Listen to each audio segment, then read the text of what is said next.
नमस्कार, एक बार फिर से आप सभी का स्वागत करता हूँ। इस वीडियो में हम लोग केवल नोटरी, शपथ पत्र या एफिडेविट कह लीजिए, हलफनामा कह लीजिए, सभी एक ही नाम है। केवल इसको लेकर के बात करेंगे कि किनको बनवाना चाहिए और क्यों बनवाना आवश्यक है। एएनएम के नोटिफिकेशन में ऐसा कहीं मेंशन नहीं है, तो एएनएम के नोटिफिकेशन में बहुत कुछ ऐसी चीज़ें हैं जो मेंशन नहीं की गई हैं, लेकिन कुछ चीज़ें आपको अपने से या फिर जो डॉक्यूमेंट वेरिफिकेशन की प्रक्रिया होती है, जिनका होता है, जैसे अभी हमारा था, तो ये सब चीज़ें थोड़ा-सा आपको पहले से अपने से समझनी होती है, क्योंकि फॉर्म भरने में गलती नहीं होनी चाहिए। ये लिखा होता है क्लियर स्पष्ट रूप से कि बाद में आपको संशोधन का मौका नहीं मिलेगा। ये नोटिफ़िकेशन में लिखा है आपके। तो अगर हो गया तो फिर आप क्या करेंगे? क्योंकि वो संशोधन तो हो नहीं पाएगा। इसी प्रकार से कहीं पर भी कोई भी गलती हो गई हो, चाहे संविदा कर्मी है, 2 साल का भरना था, 3 साल का भर दिया हमने, 3 साल का हुआ था, 5/1/2022 तक हमने 4 साल का भर दिया। आपको जो कुछ भी देखना है 5/1/2022 तक देखना है। इसके पहले हमने जाति, निवास और ईडब्ल्यूएस को लेकर के एक वीडियो इसके पहले बनाया है। अभी तक हम जो कुछ भी बात कर रहे थे पिछले 2-3 दिन से, सिर्फ डॉक्यूमेंट्स को लेकर के, सभी डॉक्यूमेंट्स एक साथ हम डिस्कस कर रहे थे। तो बहुत ज़्यादा नहीं कह रहा हूँ मैं, लेकिन बार बार एक निवेदन हमारा होता है आप सभी से कि जितने भी आपके डॉक्यूमेंट्स को लेकर के, जितने भी डॉक्यूमेंट्स की सूची है या जो जो भी प्रमाण पत्र आपको लगने हैं, उसमें से कोई अगर एक भी छूट गया और उसकी वजह से अगर आपको कोई दिक्कत हुई डीबी में, पहली बात तो हमारा वीडियो बनाना व्यर्थ हो जाएगा, सारी मेहनत हमारी भी बेकार होगी और आपकी तो बहुत बड़ा नुकसान आपका होगा। मेरिट आपकी अच्छी है, डीबी में आपने कोई छोटी सी गलती कर दी, आयोग वहाँ पे नहीं माना, समय मिलता है, तुरंत आपको रिजेक्ट नहीं कर देंगे, लेकिन आयोग कहीं ऐसा कोई नोटिस उनका नहीं कि हम आपको रिजेक्ट नहीं करेंगे, तुरंत आपको समय देंगे। वो उनके ऊपर निर्भर करता है। आप किसी की बात को लेकर के अगर आप बैठ गए, हाँ चलिए हमको वहाँ पे समय मिलेगा, तो हम जो है अभी बस जैसे है वैसे पहुँच जाते हैं डॉक्यूमेंट वेरिफिकेशन कराने के लिए, फिर दिक्कत आपको होगी। आप अपनी तैयारी पूरी रखें और लगभग जो है हमारा सारा जो भी हमने आपको बता रखा है अभी तक, वही चीज़ें देखेंगे आप। बाकी लोग भी बता रहे हैं, कॉपी पेस्ट हो रहा है, कोई दिक्कत नहीं। सही जानकारी आप सभी तक जानी चाहिए, बस हमारा ये पर्पज़ है। अभी जो हमने इसके पहले वीडियो बनाया था जाति निवास और ईडब्ल्यूएस को लेकर के, उस पर देखिए 5 सेकेंड और 35 सेकेंड पहले का 2 कमेंट आया हुआ है। मैं केवल यही 2 कमेंट ले रहा हूँ, बाकी आप समझ जाएंगे। आपके बहुत सारे कमेंट ऐसे हैं पहले के जिनमें जो गलतियाँ हुई हैं आपसे, उन सभी को लेकर के। जैसे आप देखेंगे एएनएम एप्लीकेशन फॉर्म में एएनएम सर्टिफिकेट रोल नंबर की जगह डिप्लोमा भर दिया गया था, तो गलती से। दूसरा है हमारा नाम फिरदौस लिखा है, जबकि हाई स्कूल और इंटरमीडिएट में यहाँ पर कुछ, अच्छा फिरदौस जहाँ, ये इतना इनका और लिखा है। तो क्या करें?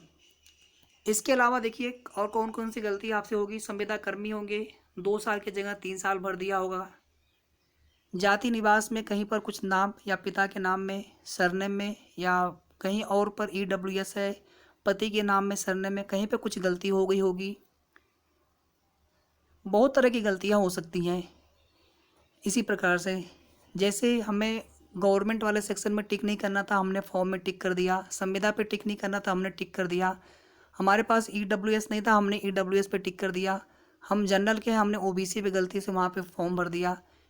ठीक है, इस प्रकार से बहुत सारी गलतियां हैं जो हम सभी हमें यहाँ पे याद नहीं आ रहे। जो जो कमेंट आपके हैं लगभग हमने उसमें से कुछ आपको बताए हैं, ऐसे तो बहुत सारे गलतियां मिस्टेक्स आप लोगों से हुई हैं।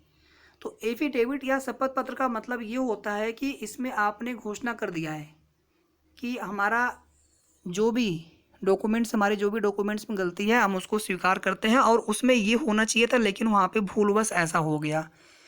तो वहाँ पे जो है फिर आयोग शपथ पत्र आपका देखता है, और जो भी आपकी गलतियां हुई रहती हैं उस पर आयोग का निर्णय ही अंतिम निर्णय होगा, उनका ही डिसीजन अंतिम डिसीजन होगा। तो वहाँ पर उसी शपथ पत्र के अनुसार आपकी जो भी गलतियां हुई हैं उन गलतियों को ठीक करने की गुंजाइश बनी रहेगी। आपका डीबी वहाँ पर क्लियर हो सकता है। बहुत सारे और गलतियां हो सकती हैं, और बस आप इतना समझ जाइए कि जो कुछ भी आपको लग रहा है कि हमसे ये गलती हो गई, हमें इस तरह से करना था, हम इस प्रकार से नहीं कर पाए, जो कुछ भी आपको चीज़ें लग रही हैं फॉर्म भरने के ही समय की बात है। बाकी तो आपके जो अन्य प्रमाण पत्र पहले से हैं उसमें जो गलतियां होंगी वो तो आप लोग जानते होंगे, लेकिन जो फॉर्म भरने के समय गलती हो गई है उसे भी आपको बिल्कुल एक बार अपना आवेदन प्रिंट आउट आपके पास होगा, एक बार आप देख लीजिएगा कि उसमें कुछ गलती हमने तो नहीं कर दी है फॉर्म भरने में। फॉर्म भरने में बहुत गलतियाँ हुई हैं, बाकी आपके प्रमाण पत्र में बनवाने में कुछ गलती हुई होगी, जाति निवास EWS में, या जो पहले के आपके होंगे डॉक्यूमेंट्स उसमें कुछ गलतियाँ होंगी। एक आप देखेंगे कुमारी है, श्रीमती लगा है, शादी के बाद, शादी के पहले कुमारी लगा है, तो इनसे कोई फ़र्क नहीं पड़ता है। बाकी आपकी इच्छा हो तो आप बनवा लीजिएगा। जितनी भी गलती हुई होगी आप उन सभी को एक 10 रुपये के स्टाम्प पेपर पे सभी को लिखवा सकते हैं एक साथ। उसमें UPSSI आयोग के चेयरमैन को समक्ष रखना होता है, जो आयोग के जो बड़े सबसे बड़े अधिकारी वही होते हैं, और 10 रुपये के स्टाम्प पेपर पे बन जाता है। कचहरे से आप अपने बनवा सकते हैं, अभी आप बनवा लीजिए, कोई दिक्कत नहीं है। ठीक है, किसके समक्ष बनवाना है, कितने रुपए का बनवाना है, कैसे बनवाना है, क्या लिखना है, ये आप मत परेशान होइए। आप केवल जाएंगे कचहरी में, आप किसी भी एक वकील को पकड़ लीजिएगा जो पहले बना चुके हों। ऐसा नहीं कि जो पहले कभी बनाए ही ना हो तो आप उनसे संपर्क करेंगे तो फिर वो आपसे ही पूछने लग जाएंगे। जो पहले का बनाए हों, कई बार हो सकता है कि UPSSI के ही DB में उन्होंने पहले बना रखा हो शपथ पत्र, तो उनको तो बिल्कुल अच्छे से पता होगा। तो आप उनसे संपर्क करिए और उनको आप सारी समस्या बताइए, पॉइंट टू पॉइंट आप उसको पहले से लिख कर ले जाइए। बाकी लिखना उनको है, वो कैसे लिखते हैं, क्या लिखते हैं, वो सब उनको पता रहता है, वो बहुत आसानी से आपका बना देंगे। इसको आप ज़रूर बनवा लीजिएगा।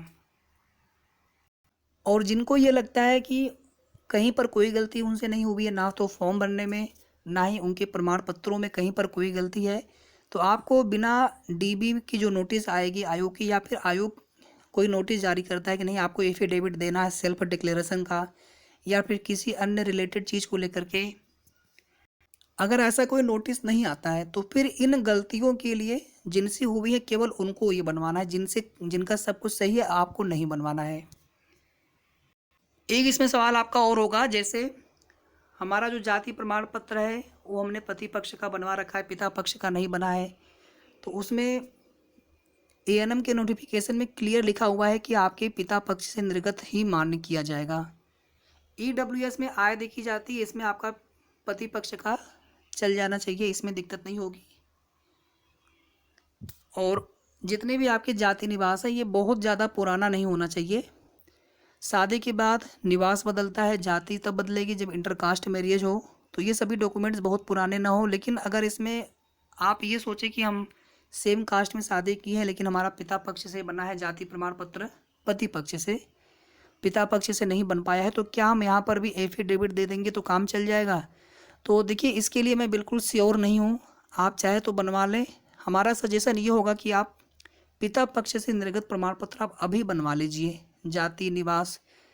ठीक है, वैसे तो निवास आपके पति एन का चल जाएगा, लेकिन जो जाति प्रमाण पत्र है वो पिता पक्ष वाला आप अभी बनवा लीजिए।